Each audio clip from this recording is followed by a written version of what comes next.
दोस्तों, आज हम पढ़ेंगे उसने कहा था चंद्रधर शर्मा गुलेरी। बड़े बड़े शहरों के इक्का गाड़ी वालों की जबान के कोड़ों से जिनकी पीठ छिल गई है और कान पक गए हैं, उनसे हमारी प्रार्थना है कि अमृतसर के बम्बू काट वालों की बोली का मरहम लगावें।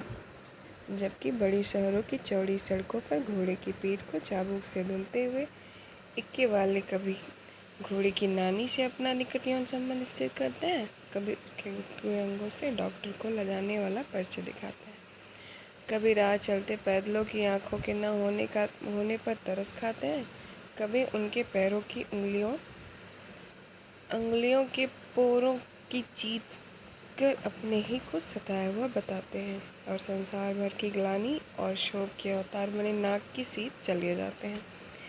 तब अमृतसर में उनकी बिरादरी वाले तंग आकर गलियों में हर एक लड्ढी वाले के लिए ठहर कर शब्द का समुद्र उमड़ा कर, बच्चों खालसा जी हटो भाई ठहरना भाई, आने दो लाला जी हटो बादशाह, कहते हुए सफ़ेद पेटों खच्चरों और बतखों, गन्ने की और खोमचों और भारे वालों के जंगल में राह खेते हैं। क्या मजाल है कि जी और साहब के बिना सुने किसी को हटना पड़े। यह बात नहीं कि उनकी जीभ चलती ही नहीं, चलती है पर मीठी छुरी की तरह, महीन मार करती हुई। यदि कोई बुढ़िया बार बार चिटौनी देने पर भी लीक से नहीं हटती तो उनकी वचनावली के ये नमूने हैं। हट जा जे जीणिए जोगिए, हट जा कर्मा वालिए, हट जा पूता प्यारिए, बच जा लंबी वालिए। समष्ट में इसका अर्थ है कि तू जीने योग्य है, तू भाग्य वाली है, पुत्रों को प्यारी है, लंबी उम्र में तेरे सामने है, तू क्यों मेरे पहियों के नीचे आना चाहती है, बच जा। ऐसे बम्बू कारट वालों के बीच में होकर एक लड़का और एक लड़की चौक की दुकान पर आ मिले। उसके बालों और उसके ढीले सुथने से जान पड़ता था कि दोनों सिख हैं। वो अपने मामा के केस धोने के लिए दही लेने आया था और यह रसोई के लिए बढ़िया। दुकानदार एक परदेसी से गुथ रहा था जो शेर भर गीले पापड़ों की गट्ठी गिने बिना हटता न था। तेरा घर कहाँ है? मगरे में। और तेरा? मांझे में। यहाँ कहाँ रहती है? अतर सिंह की बैठक में। वह मेरे मामा होते हैं। मैं भी मामा के यहाँ आया हूँ, उनका घर गुरु बाजार में है। इतने में दुकानदार निपटा और इनका सौदा देने लगा। सौदा लेकर दोनों साथ साथ चले। कुछ दूर जाकर लड़के ने मुस्कुराकर पूछा, तेरी कुड़माई हो गई? इस पर लड़की कुछ आंखें चढ़ाकर धत कहकर दौड़ गई और लड़का मुंह देखता रह गया। दूसरे तीसरे दिन सब्जी वाले के यहाँ, दूध वाले के यहाँ अकस्मात दोनों मिल जाते। महीना भर यही हाल रहा। 2-3 बार लड़के ने पूछा, तेरी कुड़माई हो गई? और उत्तर में वही धत मिला। एक दिन जब फिर लड़के ने वैसी ही हंसी इसके जवानी के लिए पूछा तो लड़की लड़के की संभावना के विरुद्ध बोली, हाँ हो गई। कब? कल। देखते नहीं ये रेशम से कढ़ा हुआ शालू? लड़की भाग गई। लड़के ने घर की सीट ली। रास्ते में एक लड़के को मोरी में ढकेल दिया, एक छाबड़ी वाले की दिन भर की कमाई खोई, एक कुत्ते को पत्थर मारा और गोभी वाले ठेले में दूध उड़ेल दिया। सामने नहाकर आती हुई वैष्णवी से टकराकर अंधे की उपाधि पाई। तब कहीं घर पहुंचा। होश में आओ, क़यामत आई है और लेफ्टिनेंट साहब की वर्दी पहनकर आई है। क्या? लेफ्टिनेंट साहब या तो मारे गए या तो कैद हो गए हैं। उनकी वर्दी पहनकर कोई जर्मन आया है। सूबेदार ने इसका मुंह नहीं देखा, मैंने देखा और बातें की हैं। सौफरा साफ उर्दू बोलता है पर किताबी उर्दू, और मुझे पीने को सिगरेट दिया है। तो अब मारे गए, धोखा है। सूबेदार कीचड़ के चक्कर काटते फिरेंगे और यहाँ खाई पर धावा होगा, उधर उन पर खुले में धावा होगा। उठो, एक काम करो, पलटन में पैरों के निशान देखते देखते दौड़ते दौड़ते जाओ, अभी बहुत दूर न गए होंगे। सूबेदार से कहो एकदम लौट आवें। खंदक की बात झूठ है, चले जाओ, खंदक के पीछे से ही निकल जाओ, पत्ता तक न खुड़के, देर मत करो। हुक्म तो यह है कि यहीं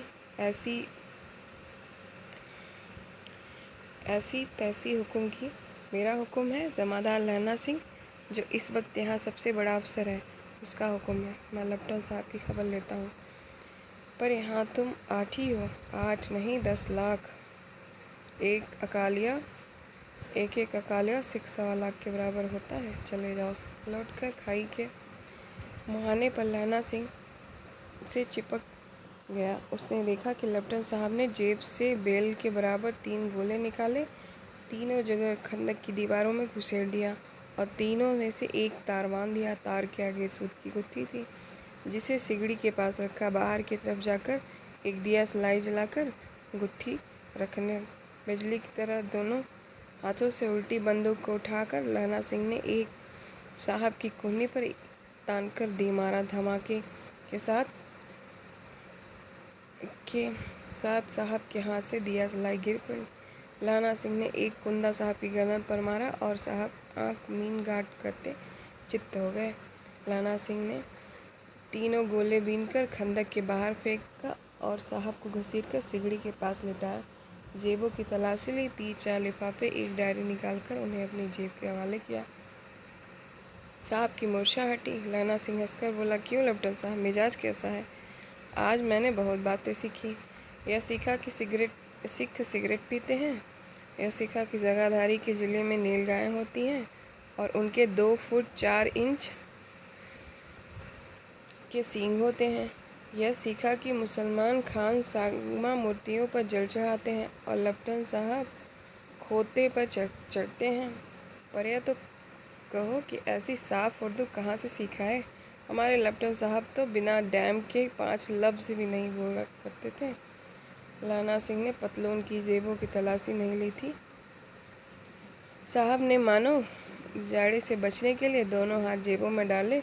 लहना सिंह कहता गया, चालाक तो बड़े हो, पर मांझे का लहना इतने बार लेफ्टिनेंट साहब के साथ रहा। उसे चकमा देने के लिए 4 आंखें चाहिए।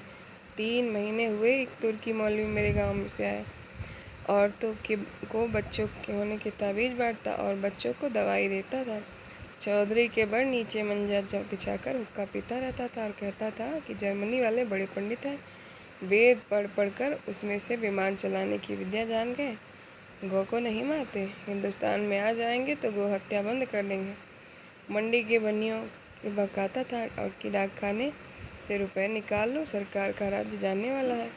डाक बाबू भोलू राम भी डर गया था। मैंने मुल्ला की डांडी मूंद दी और गांव से बाहर निकालकर कहा कि मेरे गांव पे अब पैर रखा तो साहब की जेब से पिस्तौल चला। लाना की जांग में गोली लगी। इधर लाना की हेनरी मार्टिन के 2 फायरों ने साहब की कपाल क्रिया की। धड़ाका सुनकर सब दौड़े आए। बोधा चिल्लाया, क्या है? लाना सिंह ने उसे तो यह कहकर सुला दिया कि लड़का कुत्ता आया था, मार दिया और उसे सब हाल कह दिया। बंदूकें लेकर सब तैयार हो गए। लाना ने साफा फाड़ कर गांव के दोनों तरफ पट्टियां कसकर बांधी। घाव मांस में ही था। पट्टियों के कसने से लहू बंद हो गया। इतने में 70 जर्मन चिल्लाकर खाई में घुसे। सिखों बंदूकों की बाढ़ ने पहले धावे को रोका, दूसरे को रोका, पर यहाँ थे 8। लाना ने सिंह तक कर मार रहा था। वह खड़ा था और लेटे हुए थे। वे 70 अपने मुर्दा भाइयों के शरीर पर चढ़कर जर्मन आगे घुस जाते थे। थोड़े मिनटों में अचानक आवाज़ आई, वाह गुरुजी फतह, वाह गुरुजी खालसा, और धड़ाधड़ बंदूकें फायरिंग जर्मनों की पीठ पर पड़ने लगी। ऐन मौके पर जर्मन 2 चक्कों के पाटों में बीच आ गए। पीछे सूबेदार और हजारा सिंह के जवान आग बरसाते थे और सामने से लहना सिंह के साथियों के संगीन चढ़ रहे थे। पास आने पर पीछे वाले ने भी संगीन पिरोना शुरू कर दिया। एक किलकरी और अकाल सिखादी फौज आई। वाह गुरुजी खालसा, वाह गुरुजी फतह, वाह गुरुजी खालसा। सत्य श्री अकाल पुरुष। और लड़ाई खत्म हो गई। 63 जर्मन या तो खेत रहे थे या खरा रहे थे। सिखों में 15 के प्राण गए। सूबेदार के दाहिने कंधे में से गोली आर पार निकल गई।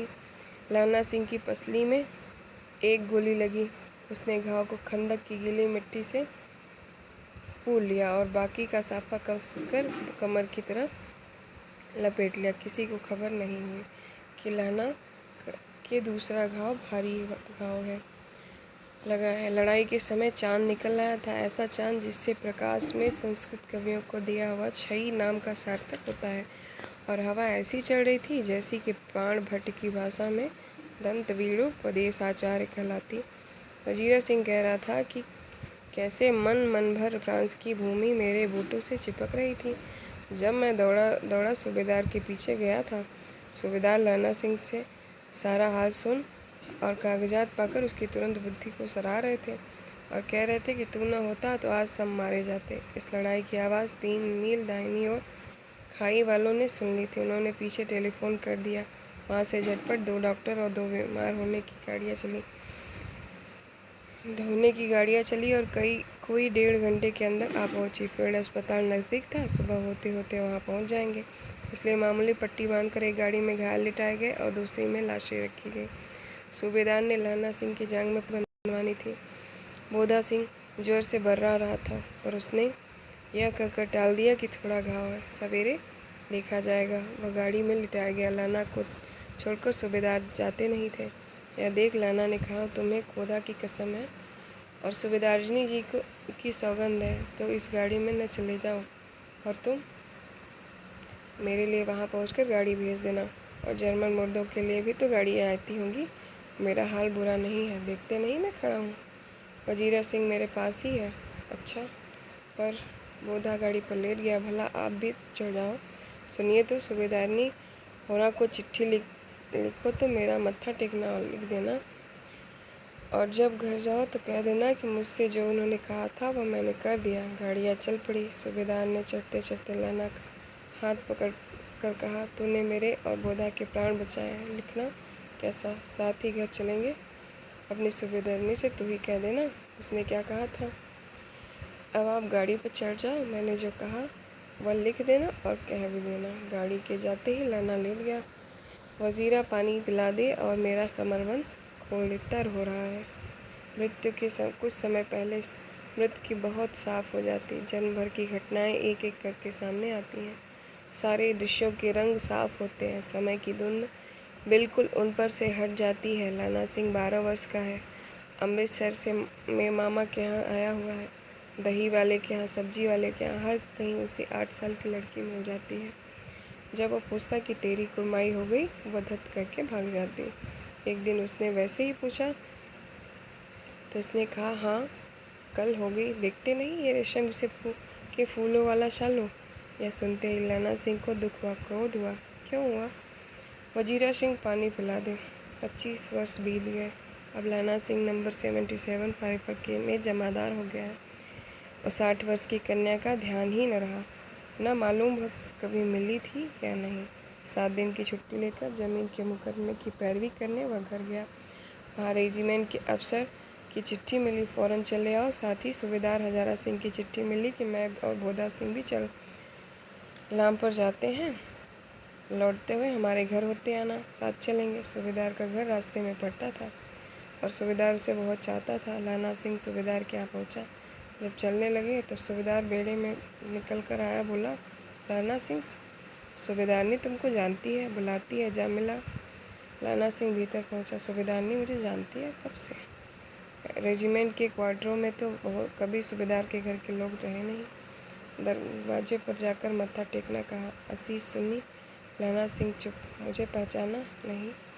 तेरी कुड़माई हो गई, धत कल हो गई। देखते नहीं रेशमी साल बूटों वाला सालू अमृतसर में।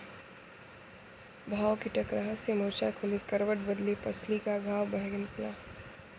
वजीरा सिंह पानी पिला, उसने कहा था। स्वप्न चढ़ रहा।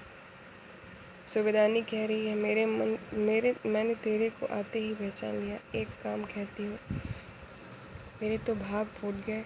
सरकार ने बहादुरी का खिताब दिया है, लालपुर में ज़मीन दी है, आज नमक हलाली का मौका आया है। पर सरकार हम तीमियों की एक खगरिया पलटन क्यों न बना दी, जो मैं भी सूबेदार जी के साथ चले जाती।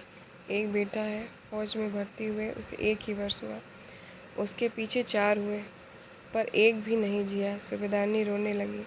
अब दोनों जाते हैं, मेरे भाग तुम्हें याद है? एक दिन टांगे वाले का घोड़ा दही वाले की दुकान के पास बिगड़ गया। तुमने उस दिन मेरे प्राण बचाए थे। कोड़ों की लातों पर चले गए थे और मुझे उठाकर दुकान के तख्त पर पास खड़ा कर दिया। ऐसे ही इन दोनों को बचाना यह मेरी भिक्षा है। तुम्हारे आगे मैं आंचल पसारती हूँ। रोती रोती सूबेदारनी ओबरी में चली गई। लहना सिंह भी आंसू पोंछता हुआ बाहर आया। वजीरा सिंह पानी पिला, उसने कहा था। लहना का सिर अपनी गोद में रखे वजीरा सिंह बैठा है, जब मांगता है तब पानी पिला देता है। आध घंटे तक लहना फिर चुप रहा, फिर बोला, कौन? कीरत सिंह? वजीरा ने कुछ समझकर कहा, हाँ भैया, मुझे और ऊंचा कर ले, अपने पट पर मेरा सिर रख ले। वजीरा ने वैसा ही किया।